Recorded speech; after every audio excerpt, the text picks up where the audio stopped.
For Antiwar.com and Chaos Radio 95.9 FM in Austin, Texas, I'm Scott Horton, and this is Antiwar Radio.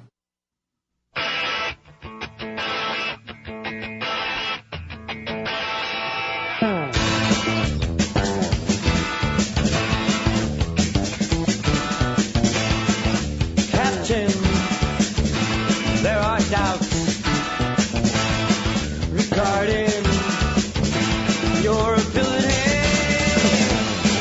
to lead them. The men lead them. There are doubts. All right, my friends, this is Anti-War Radio on Radio Chaos 95.9 FM in Austin, Texas. I'm your host, Scott Horton, and introducing Steve Clemons. He is a senior fellow at the New America Foundation and director of their American Strategy Program. He writes the very influential blog, thewashingtonnote.com. Welcome to the show, Steve. Hey, great to be with you, Scott. My partner in crime at Anti-War Radio, Charles Goyette, does some pretty interesting interviews of you every once in a while, and I always get a kick out of your blog, so I'm glad I have the opportunity to get to know you myself here. Well, I'm a big fan of yours. Oh, well, wow, I appreciate that. I saw you wrote that in the email. I thought you must be talking about the other Scott Horton, but okay. If you insist. Okay, now, so let's talk about doubts in our chief's ability here.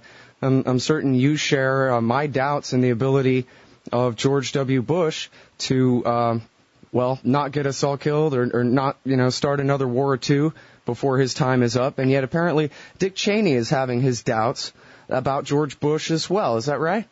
Yeah, I mean, what's really fascinating right now is that some material has come to light where one of Dick Cheney's senior national security aides was talking in a private consulting shop here in Washington. He also had some meetings over at the American Enterprise Institute, and basically said that Cheney believes that Bush is tacking in a policy direction that would really be bad for the country, which is, in his view, negotiating with Iran and thinking that there can be some diplomatic resolution of our problems with Iran is in Cheney's mind really dangerous, and so that they are, according to this aide, concerned that they're going to lose the policy argument with Bush himself, and that they need to end-run the president. This is really remarkable news, because while there's always been a kind of good cop, bad cop character to Bush's deployment of power and the way he engages the world, you got Condi Rice and some folks looking more diplomatically tuned in, and you've got Cheney on aircraft carriers, all but declaring war.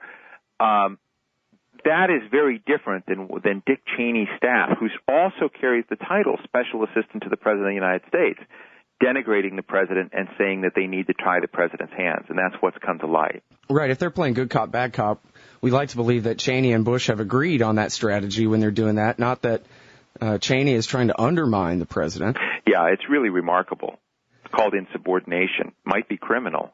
Right. In fact, in your blog entry about this last week, you quote a anonymous source who you describe as a top national intelligence official. That's right. I'm not exactly certain what that means, but potentially criminal insubordination is what he called this. Yeah, well, when I mean a top national intelligence official, it means one of the top two personnel at one of the nation's intelligence bureaucracies. That's like CIA, DIA, the Directorate of National Intelligence or the National Intelligence Council. So any one of those. I don't want to identify the person, but that'll give you, the rank and profile.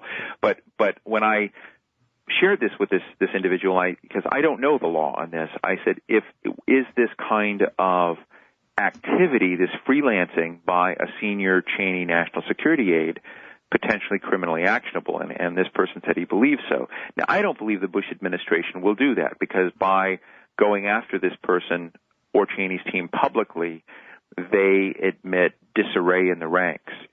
That's why I wrote as well in the post. I didn't think they would do that, but I do think that steps are being taken as we speak to create some penalties for this individual and potentially to begin rolling back Cheney somewhat. But we just don't know what will happen. But there's been a lot of other digging into this individual, and frankly, I don't want to get in a pissing contest with the White House on who it is. Everyone in the inside knows who it is. The State Department knows who it is. The Steve Hadley at the National Security Council knows who it is. And so, if anything, this person has a lot of influence. And the question is, how much does this individual really reflect what Cheney believes and thinks? And I think there's a pretty strong correlation between what this individual thinks and what Cheney thinks. And that's something that is a bit dangerous. It's very dangerous if you've got Cheney thinking he can operate through foreign sovereign governments in trying to constrain the actions of the President of the United States. Now, this individual that we're talking about is definitely someone from the Vice President's office, is that yes. right? Okay, and in fact, in your article, and we'll get to the foreign state and all that, how the end run is supposed to work in a second, but I was just floored, honestly, by the first or second paragraph, or I forget which it was, where you say, you list, these are the people who are working for diplomacy and against war. Rice, Negroponte and Burns, her deputies, Gates, the Secretary of Defense, McConnell, the National Intelligence Director, Hayden, the head of the CIA, Pace, the chairman of the Joint Chiefs of Staff, the actual chiefs on the Joint Chiefs of Staff, and Admiral Fallon, the head of CENTCOM. These are the people on the let's not bomb Iran side, and on the other side is Cheney, Wormser, Hanna, Hadley, Addington, Edelman, Shulsky, Abrams, and that's about it, right? You've got the list. I mean, that's really impressive to me to think that, I guess the way Gareth Porter described it on the show a couple of weeks ago. Oh, Gareth had a big scoop. Yeah, well, on Fallon. Right, yeah, about Fallon saying that he didn't want to do this, and that he would resign over it instead. Yeah, Fallon, for people, just to clarify, Fallon blocked a third carrier strike force group from going into the Persian Gulf.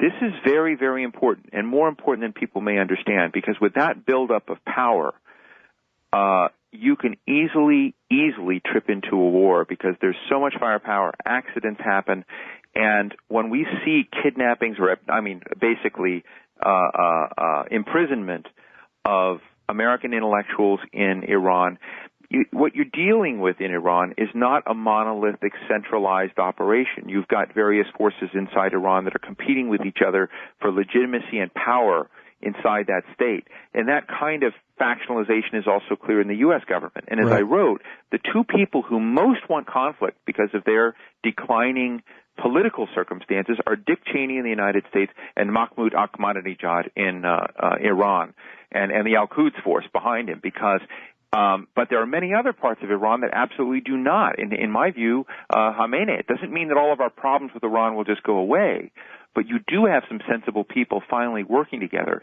But we're not in an age where being majorities or even having a considerable alliance, as I think there is, and some progressives disagree with me, but between Gates and the intelligence establishment and Condi Rice, that doesn't necessarily stop the military option. It just broadens the set of possibilities. But this isn't a time when the majority necessarily wins. This is when a minority like a Cheney or like an Ahmadinejad in his own case in Iran can really disrupt things so enormously that they restrict the options for the majority. Yeah, that really is astounding. That's kind of where I was going with that list was, wow, here's really the entire permanent establishment is opposed, and the guys in Cheney's office are for it, and it seems to me I'd give them 60-40 that they'll be able to get this thing going if they want it. Well, yeah, and there's another element to it too, which people continue to forget, because we want to know the gladiators in the ring. We want to know their names. We know who Bob Gates is and Condi Rice is, and even if you're kind of a junkie on all of this, some people will know who David Addington is, who's the pro-torture guy, now chief of staff, who succeeded Libby in Cheney's office. You know the personalities. What people don't know are the layer of personalities just beneath that operate throughout the national security and foreign policy bureaucracy in this government, in the interagency process, from the assistant secretary level on up. And these people are very, very important. And what no one has paid attention to over the last few years is that Vice President Cheney and his team have been absolutely brilliant and very capable at getting their followers in these positions. And, the kind of, today, I remember hanging out with Katrina Vanden Heuvel at a party recently, and we were sharing ideas, and she, because I'm essentially an involved realist, and she says, Steve, realism is the new liberal ideology. So in this administration, realists have not been held in high regard either. And what you have is very few followers for Condi Rice. Very few people really understand what's in George Bush's mind or how he makes his decisions. But lots of people carry around a mental template of Dick Cheney's decision making, and he could have a heart attack and leave tomorrow or resign tomorrow, and that wouldn't change the fundamental equation that you've got stacked in lots and lots of positions in government, people who are Cheney followers. And that's a real problem, even with this change of climate and change of direction, that there's still this kind of subterranean massive tension over these issues, that we can't think that just because the president is not tacking in Cheney's direction right now, that solves the Cheney problem. Right, and really this has been the problem throughout the administration, right, that Bush came to town with all these amateurs, and Dick Cheney came to town with master operators in Washington, D.C., people who absolutely knew how to get things done versus Condi Rice and Karen Hughes, for crying out loud. Absolutely. Yeah. So now on the three carrier strike groups, when Fallon stood up and said, no, I don't want a third one, we're going to stick with two, basically the policy has gone that way. There's not going to be the overlap. I guess last I heard, the third strike group was due to show up right around now. Does that mean that the Eisenhower is now on its way home? I do not know. My knowledge is that the third carrier strike force may be in the region, but it's not deployed with the other two. So don't ask that of me definitively. Gareth Porter, who broke this news, has been following it. But I know that Admiral Fallon does not want to create a circumstance where a unstoppable military escalation can be easily tripwired. And it doesn't mean we're drawing down our forces, but there's been a lot, constant. There's like these ship watchers out there saying, here's the third strike force sailing in and going in. So I honestly don't know, but I do sense in Gates and in Fallon and some of the particularly the intel guys, Mike Hayden and Mike McConnell, CIA. Is where Hayden is, and Mike McConnell is the director of national intelligence now, a sense that they can't step back on the military dimension, but they do know that the costs and consequences of attacking Iran and taking on Iran are so costly to us and so potentially disastrous to American interests in the world that is an option that I think is far, far down the road. Now, they may not want to be telegraphing that to the supreme leader in Iran, but I actually don't think the supreme leader in Iran is motivated anymore on the military question and being confronted by military issues. I think there are other dynamics inside Iran at play that require a more nuanced approach, and I think that the team of people involved are aware of that. Big fan of Nick Burns at State Department, who's been involved with this, and while a lot of folks in the progressive circles don't like Negroponte, he's showing some skill at being able to influence Iran's calculus without bombing them. But that doesn't mean that Dick Cheney and Wormser and John Hanna aren't going to somehow be able to succeed at some point and get in the early part of 2008, particularly if there's a change in the Israeli government, with Netanyahu perhaps leading it, of not getting some kind of low-level strike against the Natanz reactor that might actually blow all of our diplomatic options out of the water. Right, and now, well, to recap for the people just tuning in, this is Antiwar Radio. I'm talking with Steve Clemons from the Washington Note blog, and the story from last week, Cheney's flunkies are going around D.C. shopping around the idea that that Bush isn't up to the challenge of what to do about Iran, and that Cheney's going to end run the president's policy and get Israel to start a war with Iran for him, and then thereby forcing Bush into the position of having to fight that war. Is that a pretty accurate summation? I should probably correct just one element of it. I think now, in retrospect, particularly as this story has become more full and I've learned more about it, that I wouldn't say this person is out shopping the notion that Cheney is denigrating Bush. I think they are out shopping the notion that Cheney is dissatisfied with Condi Rice, dissatisfied with the other pieces. I think that the revelations about Cheney's own frustration with Bush and the the notion that Bush's hands need to be tied or his options constrained, that wasn't being shopped. That was being said in what this individual thought were completely safe circumstances. In other words, they're talking to people who they think completely agree with them and didn't realize that this might leak out. Mm-hmm. That would be a different thing than going out to shop something, because I don't think the vice president would allow his staff to come out and to shop broadly the fact that Cheney was trying to lead some intellectual insurrection against the president. So I think that this has backfired on them, but just wanted to clarify that. Right. And now, well, beyond the question of the leaks to AEI and all that, the actual substance, if I understand correctly, is that Cheney would like to get Israel to shoot some cruise missiles at Iran to start the war.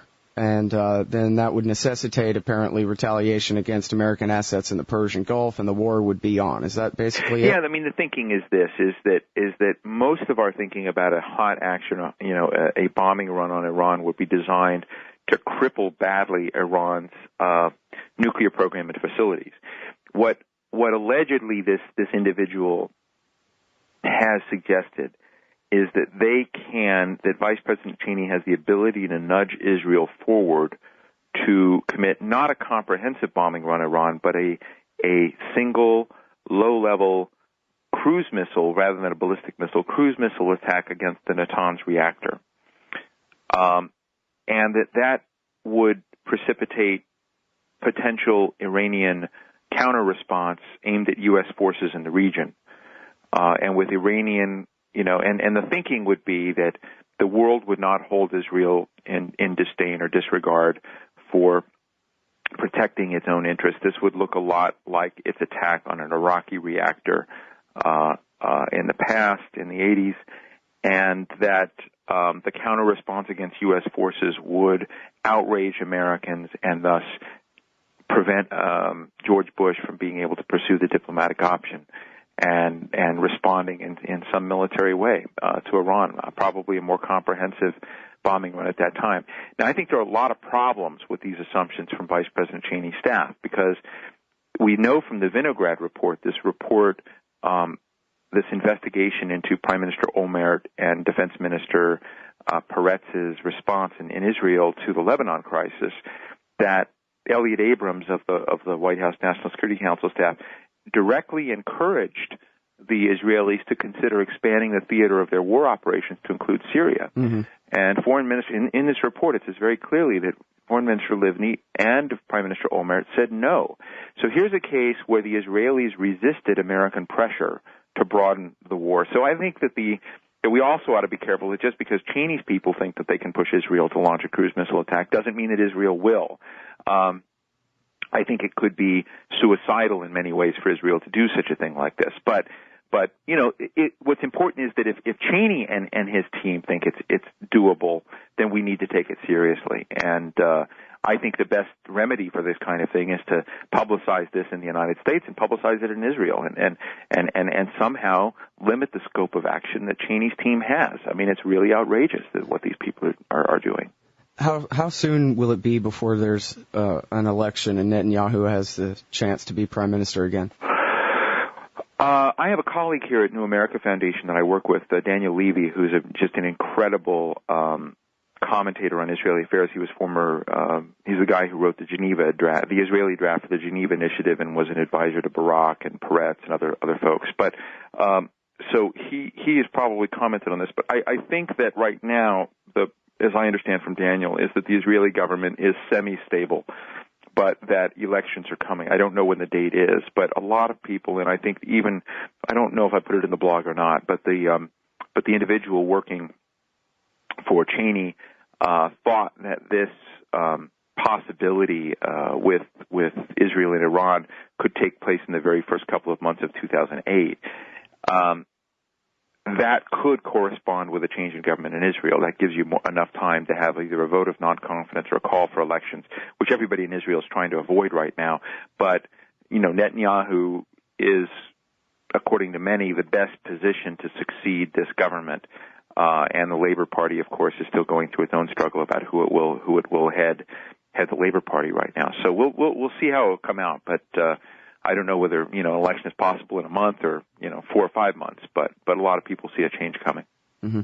Now, a couple of weeks ago when Brian Ross broke the story at ABC News about a new finding for the CIA to destroy Iran's economy and intervene, Gareth Porter said that he suspected, I don't know if he had any information, but he suspected that this leak actually came from Cheney, hence the lack of outrage from the White House, that this was the Cheney cabal trying to undermine Rice by giving her one more obstacle to have to try to deal with in her negotiations with Iran. Yeah, well, frankly, that may be true. I have kind of a problem with the ABC News report. Brian's piece was great, but I believe that it was old news. That when the president gave his State of the Union address and his address to the nation in response to the Iraq Study Group in January of this year, the president all but said in his speech that he was essentially authorizing action against Syria and Iran. I mean, the speeches were allegedly about the surge, but what those speeches were really about was Iran and Syria and messages to Iran and Syria that we were going to do what was needed to cut down their operations inside in Iraq or wherever they would go. And I wrote a big blog post about this, asking the question of whether the president just declared secret war against Iran and Syria. The Wall Street Journal at the time wrote an editorial applauding the president's, declaration that he had done this. And Joe Biden, really the next day in a hearing with Condi Rice, was asking her in a public forum if the president thought that he had authorization to actually, from Congress, to go to war against Iran. So to some degree, the issue of the president giving this finding, essentially what finding does, it's an authorization for covert action that makes it possible for people in responsible positions in government to go to Congress and lie to them about what's happening. So that's how secret this is supposed to be. So I really think this was done in January, and just basically got revealed. I don't think it was a new deal. So part of the minimal reaction had to do with the fact that it seemed old news. Mm-hmm. Well, and yeah, haven't we known since 2005 that the military's running special operations guys and supporting foreign terrorist groups and so forth inside Iran? This CIA thing seems like the very least of it. Right. I mean, that's been the allegation, and but it wasn't until the president's speeches in which he telegraphed this very publicly, and I think he was telegraphing it to the leadership in Syria and Iran to basically let them know. Because normally, if you'd had a Nixonian president or even Bill Clinton as President of the United States, what they would have done in that case is talked about surge and talked about the diplomatic importance of working with Syria and Iran. And if you need to do covert stuff, keep it secret. If you need to kill people or if you need to bomb or disrupt their operations, normally that means you deny it. Right. And to some degree, the president telegraphing it so publicly indicated that the president was saying something to communicate to that leadership about how serious he was, and those covert findings had to be in place by then. It sounds to me like the message is, don't bother negotiating with us. Our policy is to kill you no matter what our excuse is. Well, I think it's more complex than that, because I think that the president, I'm not a great fan of President Bush by any means, but I think that something happened where the president began putting on the table other kinds of issues. One, opening up the diplomatic door. Two, China and Russia clicked into place with us, both on North Korea and Iran. I think the two carrier strike force groups going out there did matter. But there was also a kind of easing up of the rhetoric. We haven't heard Bush talk a lot about axis of evil in Iran lately.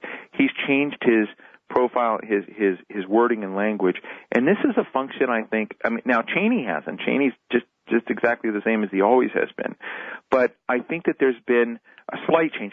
To me, it's a little bit too little too late, because I actually think Iran thinks that we're weak, that we're stuck in the mud in Iraq, and that this is the time to rush as much of their ambitions as they can before they have to negotiate away some of the capacity and some of what they would like to do.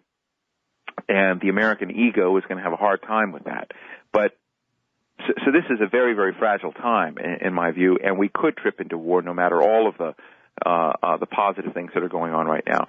But it also means at the same time that, America has to decide what its highest diplomatic and national security objectives are. If they are basically trying to get Iran on a new and different track, then the kind of bluster that Cheney offers really only makes it worse. He's Ahmadinejad's best friend in pushing all the buttons that Ahmadinejad needs pushed. And, we beat up on China on an economic summit recently, and we're having a tough time with Russia.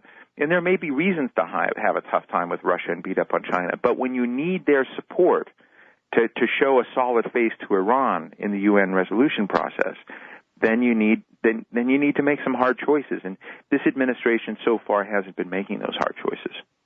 Do you think the turning point may have been this meeting that Joe Klein reported on the Time magazine blog in response to your post, which was that Bush had this meeting with the Joint Chiefs of Staff in December, and they told him, look, we cannot guarantee the safety of American soldiers in Iraq if we bomb Iran. Was that it? I think Joe Klein is right. I think that there was a critical meeting in what he calls the tank, or what is called the tank, this situation room, highly secret, in which the president became convinced on a number of fronts that not only were we in a position where our 160-some-odd thousand troops would be cut off from supplies, that we would basically lose them, that could wipe out a huge portion of our capacity, military capacity, because we would not be able to maintain the supply lines to them. That combined with the broader responsibilities of creating what would look like a terrorist superhighway that would run right from Iran through Iraq into Syria and Jordan to the edge of Israel. And because for all of the criticism, and some of it appropriate, of Iran for funding terrorist activity in other countries, it's remarkable how worse it could be if Iran weren't controlling that. If you blow that gasket off, you basically are dealing with a nightmare situation in which no one has the ability to control the rage and the empowerment of some very, very dangerous groups in Iran that would basically try and create pain very, very quickly for us. I think a combination of these factors led Bush to consider a broadened set of policy options with Iran, and we were very lucky that meeting had, or I feel we would be at war right now with Iran. So I think Joe Klein of Time magazine gets that right.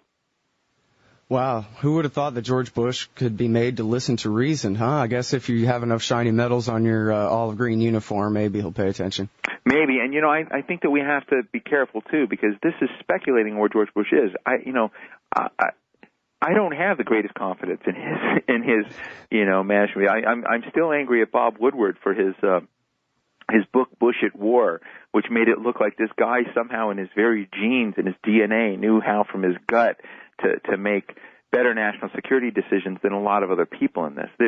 I don't believe that about President Bush. Well, clearly not. The guy's been knocked into a corner, and hopefully he's listening to some sense right now. But I think we ought to be very careful of thinking that this is all solved. I don't. I think every day we've got to be basically worried that, the president, whoever talked to the president last, has more influence over his decision making than anyone else. So, right. We need to temper our views. Yeah, I keep hearing that. That's what Ray McGovern said last week too. It's 5 o'clock. Sounds good to me. It's basically the best you can do. But so, what does this say about the state of the presidency itself and the state of our supposedly limited constitutional republic, that a vice president can get this far out of line? I think we're in trouble as a country in a number of ways that we don't foresee, and we need to get the threats out there that every vested interest wants to use to define why it should be bigger or get more money, whether it's the Pentagon or the nuclear labs or whatever it is. The world's become much more complex, and we desperately need a framework to prioritize between the kinds of threats that matter and the kinds that don't, and how our resources are being wrongly deployed and how they need to be deployed for the 21st century. That will help create hopefully a better management structure in what you do with your vice president, what you don't do with your vice president. But, we've not only seen a massive expansion of executive authority under this president, we've seen a massive expansion of a vice presidential authority. And I mean formal vice presidential authority. We've had a lot of changes in executive orders on secrecy, orders on the ways in which documents are classified and declassified. I've looked at a few of these, and what's fascinating about them is the number of times, the office of vice president hardly appears in most of these documents. And what Cheney and with Bush's support has done is formally written in the office of vice president into statute after statute of executive orders changing the national security apparatus of the country. And this is remarkable, and very few people have paid attention to it. And this is a man who, according to the Constitution, has no power but to keep a chair warm in case the president keels over or break a tie in the Senate. And that's it. That's no longer true. The office of vice president now has more statutory power than at any point in its history. All right. Well, we got to go because Jim Loeb's next on Antiwar Radio. Hey, Everybody, Jim's fantastic. Steve Clemons. He is a senior fellow at the New America Foundation, director of their American Strategy Program, and you're missing out if you don't read his blog, The Washington Note. Thanks very much for your time today, Steve. Thanks, Appreciate Scott. it.